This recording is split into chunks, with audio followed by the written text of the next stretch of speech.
At the time, it didn't feel like something was wrong. That's what makes this part confusing now. You weren't ignoring signs or lying to yourself. You were responding to what was happening between you and them, moment by moment. They didn't start by doing anything obvious. They were calm and convincing. When something felt slightly off, they explained it quickly. When you hesitated, they reassured you. When you questioned something, they made it sound simple and settled. Each time they did that, you adjusted. When you noticed small inconsistencies, they smoothed them over. When you asked for clarity, they gave answers that sounded reasonable. When you felt unsure, they spoke with confidence. Nothing they did felt extreme enough to stop everything. So you kept going. You trusted what they said because there was no clear reason not to. They didn't dismiss you outright. They didn't cause scenes. They kept things just calm enough that doubt felt unnecessary. When something didn't sit right, they talked you through it. They added context. They explained why it wasn't a problem. And because they sounded certain, you started setting your unease aside instead of questioning them. That pattern repeated. They clarified. You accepted. They reassured. You moved on. They explained. You adjusted. Nothing happened all at once. There was no single moment where things clearly shifted. It was a long stretch of small interactions where they guided the meaning of what was happening, and you trusted that guidance because it felt reasonable at the time. By the time you started feeling worn down, this way of relating already felt normal. You were used to them setting the frame and you fitting yourself into it. Not because you weren't paying attention, but because nothing ever felt big enough to stop. You didn't miss it because you weren't aware. You missed it because what they were doing blended into everyday life so smoothly that it didn't register as a problem while it was happening. That's why you didn't notice it. Looking back now, it's easy to feel embarrassed. You might wonder how you didn't see it sooner. You might tell yourself that other people would have noticed, that you should have known better. But that kind of thinking ignores how this actually unfolded. They didn't pressure you all at once. They didn't demand anything outright. They kept things measured. When something didn't quite line up, they explained it calmly.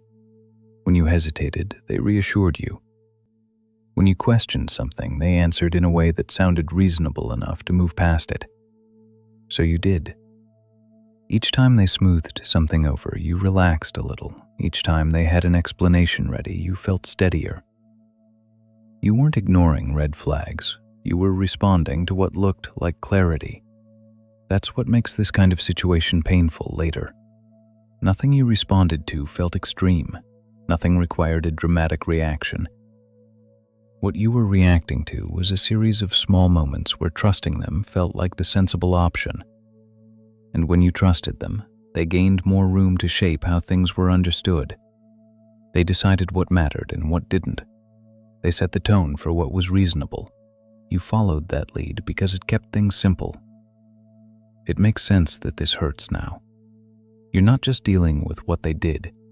You're dealing with the realization that you were slowly guided away from your own signals. That doesn't feel good to admit, but it doesn't mean you were careless or foolish. You were trying to make sense of what was happening with the information you were given. And that information was controlled, filtered, and delivered in a way that kept things feeling just stable enough. So if you're feeling regret or shame when you look back, that deserves to be handled carefully. You didn't miss something obvious. You were kept in a place where nothing felt urgent enough to stop and reassess. That kind of pain doesn't come from not paying attention. It comes from paying attention to someone who was steadily directing where your attention went. One of the hardest parts of realizing all this is how quickly it turns inward. You don't just think about what they did, you start questioning yourself. You wonder how you could have missed it. You ask yourself why you didn't trust your gut sooner. You start measuring your intelligence or awareness against what you see now. But that way of looking at it skips over something important. They didn't ask for blind trust. They earned it slowly. They spoke confidently. They answered questions without hesitation. When something felt unclear, they made it sound settled. When you doubted yourself, they seemed sure enough for both of you. So you leaned on that certainty.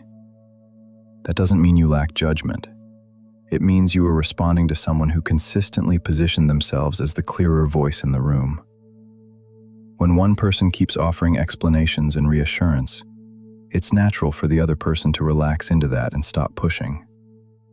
Over time, that can change how you see yourself.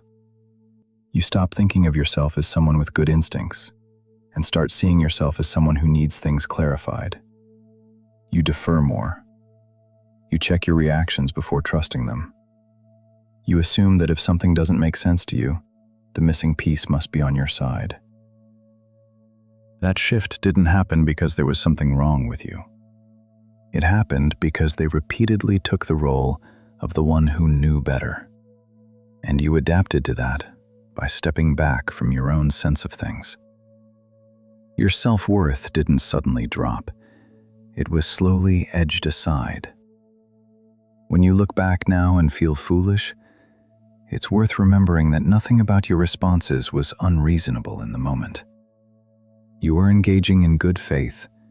You were listening. You were trying to understand. Those are not weaknesses.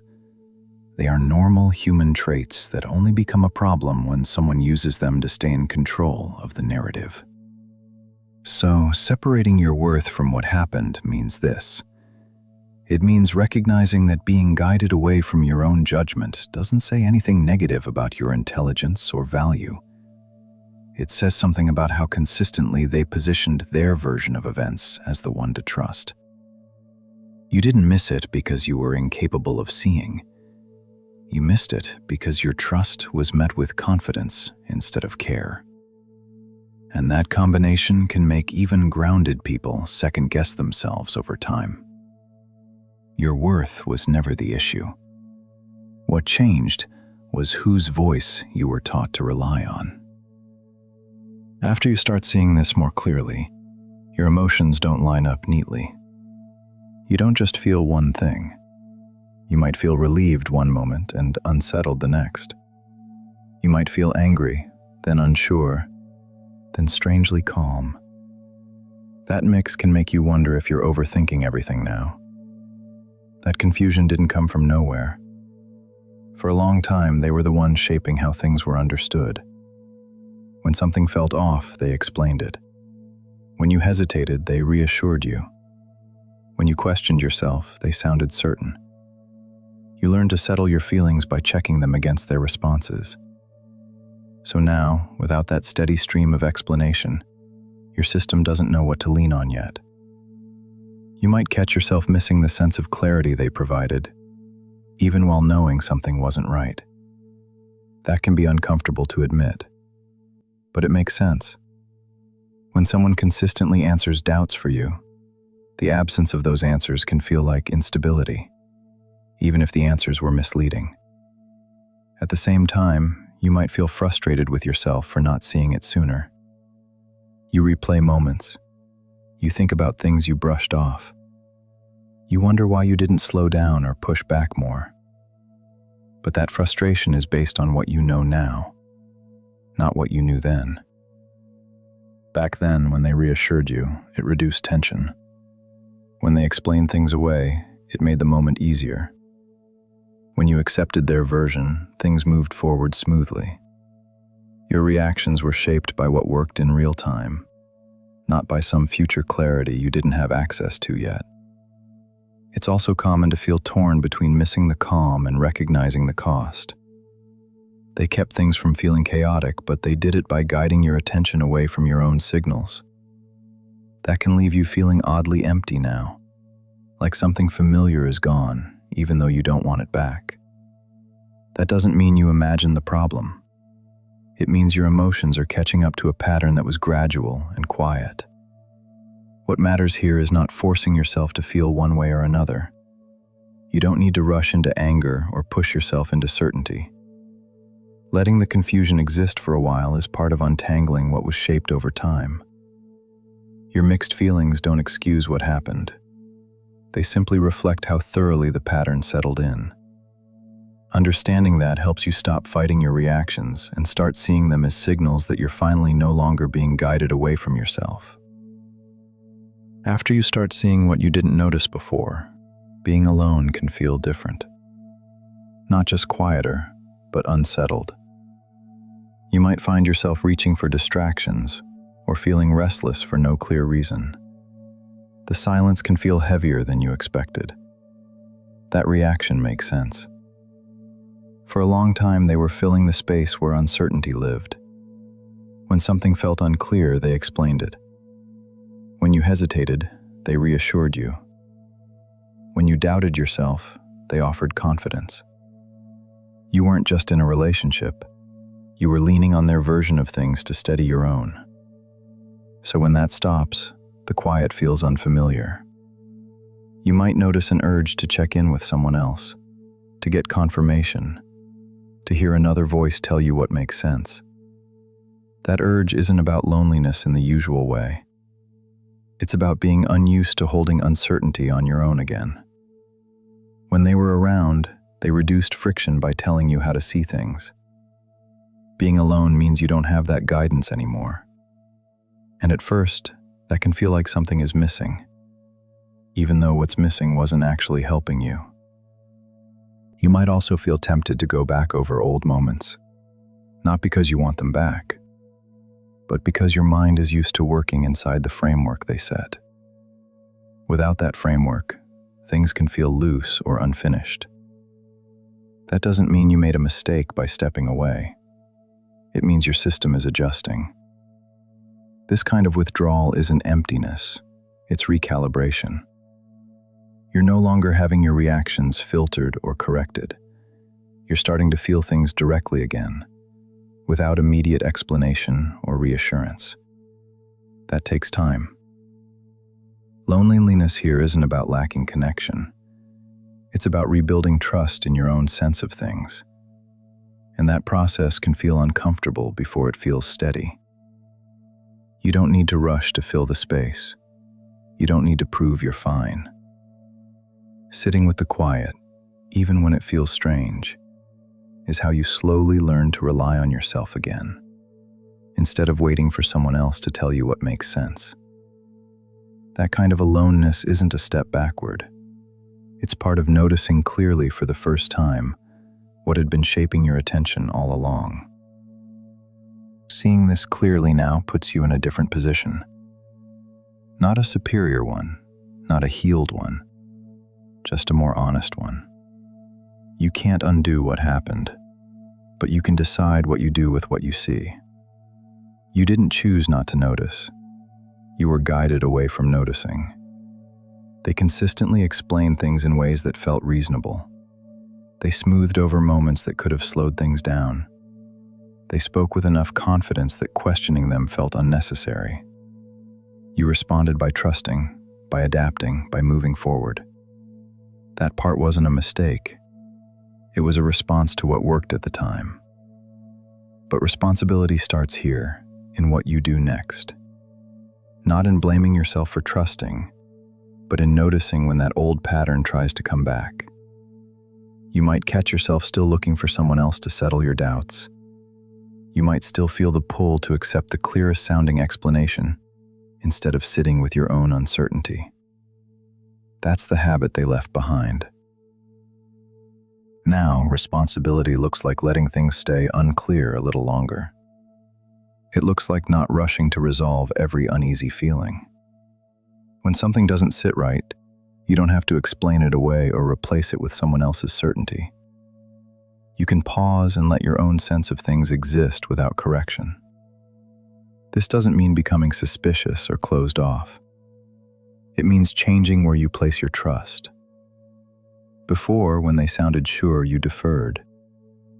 Now, when something feels off, you stay with that feeling long enough to understand it for yourself.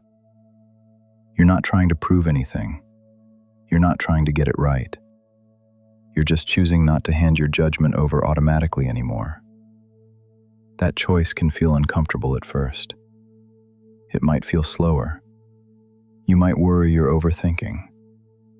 but slowing down is part of breaking a pattern that relied on speed and reassurance. What you're responsible for now isn't having perfect insight. It's noticing when someone else starts shaping your understanding for you, and deciding whether you want to follow that lead again. You didn't notice before because you were being guided. Noticing now means you don't have to keep being guided in the same way. That's not control. That's agency returning, quietly, one moment at a time. At this point, you don't need to keep going back over every moment, trying to catch what you missed. You don't need to replay conversations in your head or line things up to make the story clearer. You already understand the important part. What happened didn't stand out because it wasn't loud. It wasn't sudden. It didn't come with warnings. It blended into everyday life. Each time something felt slightly off, they explained it. Each time they explained it, you trusted them. And each time you trusted them, you adjusted your view instead of slowing things down. That's how it stayed unnoticed. It's important not to turn this realization into another way to be hard on yourself. You weren't careless. You weren't blind. You weren't lacking intelligence or awareness. You were responding to what was happening in front of you, in real time, with the information you had. Trusting someone who sounded calm and confident is not a flaw. It's normal.